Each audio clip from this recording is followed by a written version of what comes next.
everyone! So, welcome back to my YouTube channel. So, for today's vlog, gagawin ko ng part 3 yung ginawa kong vlog na Kapampangan words. Meron na naman akong mga naisip na mga basic Kapampangan words na gusto kong ituro sa inyo para marami kayong matutunan na mga lengguwahe ng Kapampangan. So, sobrang happy ako guys kasi may mga nagre-request pa rin at may mga gusto talagang matuto ng Kapampangan. So, sobrang masaya ako. Kasi nagre-request pa sila ng part 3 na ngayon ko lang nagawa. Actually, nung isang araw pa nila nire-request to. And by the way, guys, pagpasensyahan nyo na yung the way how I talk kasi meron akong singaw sa dila, guys, na sobrang sakit at hirap ako magsalita at mag-vlog. So, alam niyo naman, every month nagkakasingaw talaga ako. Hindi ko alam kung bakit. Siguro kulang nga daw ako sa vitamins. So, please bear with me, guys. Sasabihin ko yung mga Kapampangan words and then ito-translate natin into Tagalog. So, ang unang word na sasabihin ko sa inyo ay mayumo, matamis, malambis, malambing. Malambing ba yung jowa mo? Mabanglu, mabango, parang ako.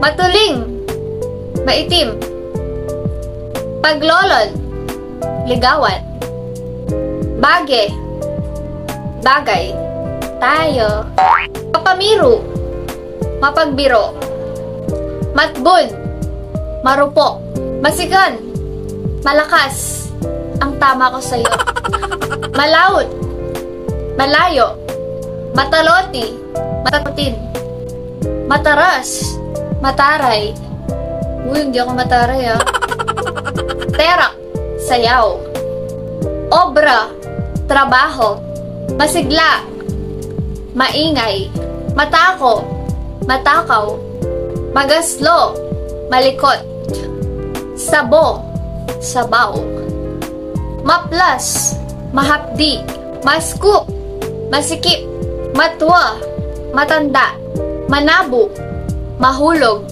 pakyapusan, gayahin, mabaligo, malito, libutan, gitna, tampalingan, sampalin, maslam, maasim, kebaitan, kaarawan, marok, masama. Lang guys, yung mga ituturo ko sa inyo ng mga Kapampangan words. I hope meron kayong natutunan and sana na-enjoy nyo yung vlog na to guys. I know na hindi ganun karami yung mga naituturo ko sa inyo pero comment down below guys kung ano yung mga gusto nyo pang matutunan ng mga Kapampangan. Kasi wala talaga akong maisip. As in, tinatanong ko na yung mga viewers ko sa live stream ko kung ano yung mga gusto nyo i-translate. So, itong mga tinuro ko sa inyo, galing sa kanila lahat yung mga yan guys. Kasi nililist ko lahat ng mga kino-comment nila, nire-request nila na i-translate ko into Tagalog. Kasi willing din silang matuto ng Kapampangan. So, which is nakakatuwa talaga. Kasi nagla-livestream ako sa TikTok and then sabi ko, guys, suggest naman kayo ng pwede kong i-translate or kung ano yung mga gusto nyo malaman na Kapampangan words na i-translate ko into Tagalog. So, bigay naman sila ng kanilang mga words na itong tinuro ko sa inyo ngayon.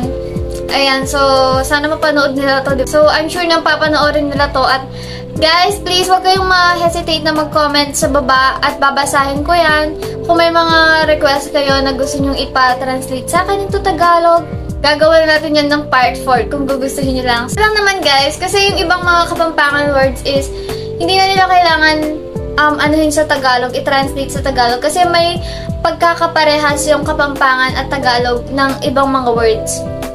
Thank you so much for watching. I hope you guys enjoy this vlog. See you on my next one, everyone. Bye!